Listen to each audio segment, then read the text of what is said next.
नमस्ते मेरे प्यारे युवा खोजकर्ताओं। मैं हूं अजय कुमार पांडे, आपका अपना विज्ञान शिक्षक। आज हम सब मिलकर विज्ञान की एक बहुत ही मजेदार और रहस्यमयी दुनिया में सफर करने वाले हैं। तो क्या आप सब तैयार हैं? चलिए शुरू करते हैं। अच्छा, एक बात बताइए, कभी सोचा है आपने, एक तितली और एक कागज का हवाई जहाज दोनों हवा में उड़ते तो हैं, पर कितने अलग-अलग तरीकों से, है ना? ठीक यही सवाल चिंटू के मन में भी आया। और आपको पता है, ठीक ऐसे ही छोटे छोटे मजेदार सवालों से ही साइंस की बड़ी बड़ी खोजें शुरू होती हैं। तो देखा आपने, जब चिंटू की तरह हम भी ये पूछते हैं ना कि भाई ऐसा क्यों होता है, तो समझ लीजिए कि हमारे अंदर का साइंटिस्ट जाग गया है। सच कहूं तो हर बड़ी खोज की शुरुआत एक छोटे से क्यों से ही होती है। तो इसका मतलब क्या हुआ? मतलब ये कि साइंस सिर्फ किताबों में लिखे फैक्ट्स का ढेर नहीं है। नहीं, ये तो एक प्रोसेस है, एक खोज करने का तरीका है, अपने आसपास की दुनिया को देखने और समझने का एक बिल्कुल नया नजरिया है। और ये जो सफर है ना, ये कभी खत्म नहीं होता। ये तो एक साइकिल की तरह है। आप एक सवाल पूछते हैं, उसका जवाब ढूंढते हैं, और मजे की बात यह है कि वो जवाब आपको एक नए सवाल पर लाकर खड़ा कर देता है। और बस यही तो है एक असली खोजकर्ता की निशानी। तो चलिए फिर तैयार हो जाइए। अब हम साइंस की इस दुनिया में थोड़ा और अंदर चलते हैं। देखते हैं कि हमारी रोज की जिंदगी में कितने सारे सवाल और कितने सारे रहस्य छिपे हुए हैं।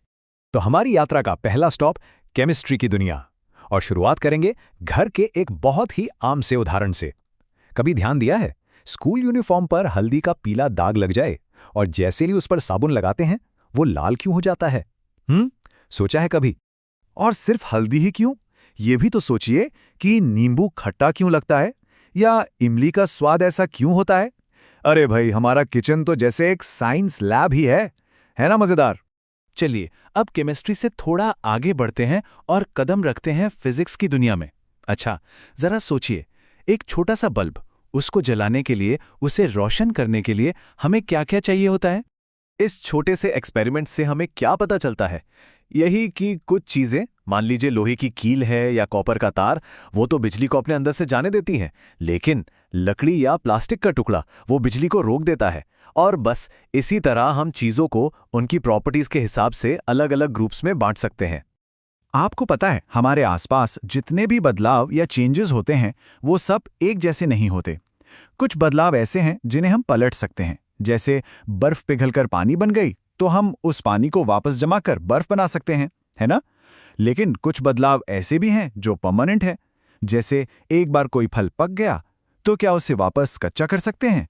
नहीं ना। और ये जो बदलाव की कहानी है ना, ये सिर्फ छोटी छोटी चीजों तक ही सीमित नहीं है। सोचिए, हमारी पूरी धरती पर होने वाला सबसे बड़ा बदलाव, वाटर साइकिल, वो भी तो इसी तरह के चेंजेस का एक जबरदस्त उदाहरण है। और ये पूरा का पूरा सिस्टम सूरज की गर्मी और एनर्जी से चलता है। तो अब तक हम बात कर रहे थे नॉन लिविंग थिंग्स की। चलिए अब चलते हैं लिविंग थिंग्स, यानी सजीव चीजों की हैरान कर देने वाली दुनिया में। कभी सोचा है कि एक नन्हा सा बीज कैसे इतना बड़ा पेड़ बन जाता है? या हम सांस क्यों लेते हैं? पौधे आखिर वो अपना खाना बनाते कैसे हैं? और जानवर वो कैसे सांस लेते हैं? और जो खाना हम खाते हैं, उससे एनर्जी पूरे शरीर में कैसे पहुंचती है? ये लाइफ के कुछ सबसे बेसिक लेकिन सबसे इंटरेस्टिंग सवाल हैं, और हम इन्हीं के जवाब ढूंढेंगे।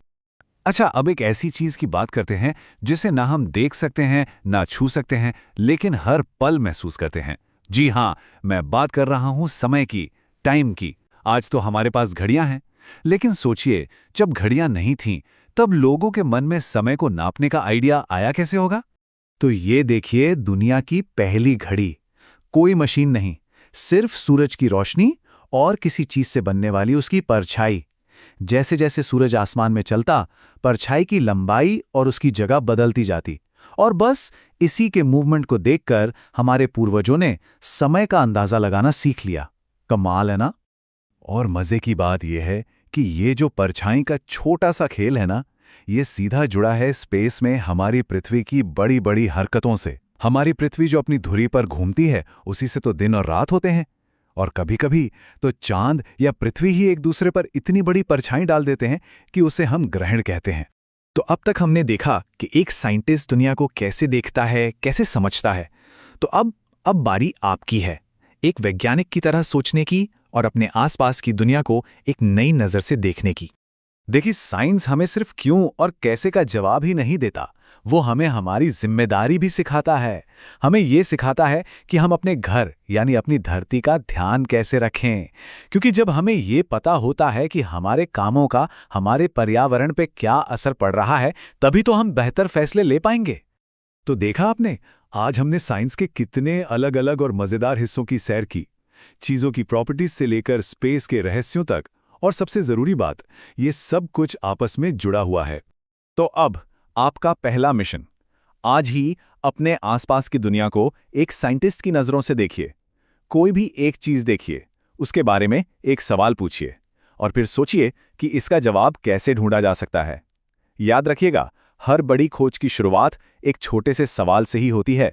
तो बस सवाल पूछते रहिए, खोज करते रहिए और अपने अंदर की जिज्ञासा को, उस जानने की इच्छा को कभी कम मत होने दीजिएगा, क्योंकि आप ही भविष्य के वो वैज्ञानिक हैं जो इस दुनिया को बदलेंगे। चलिए, अगली बार फिर मिलेंगे। जय हिंद।